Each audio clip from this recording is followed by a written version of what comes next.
So as you can see, the shipping containers are on the foundation, but really nothing else has progressed. We really want to get the roof on, the trusses in place, and the roof on so that we can work on it in rain or shine, because we have been having so much rain lately. It has really put a damper on us moving forward.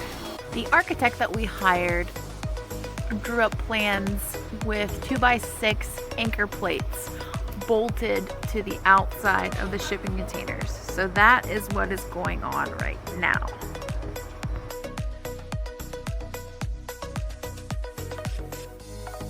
This is what it looks like inside, where he has drilled a hole. You can see the hole on the right, and then on the left is where the actual hex bolt goes through the shipping container and the 2x6 anchor plate from the outside.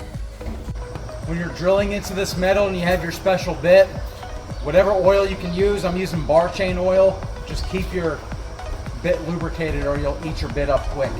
And invest in a high quality one. This one was about $40. I got cheaper ones, but they burned up quick. So this is doing better and keeping it lubricated. I had a cheaper one, but... This is the drill bit that my husband recommends using for drilling through this Cortex steel. So Matthias is tightening the bolt from the outside as Brice holds the bolt from the nut from the inside.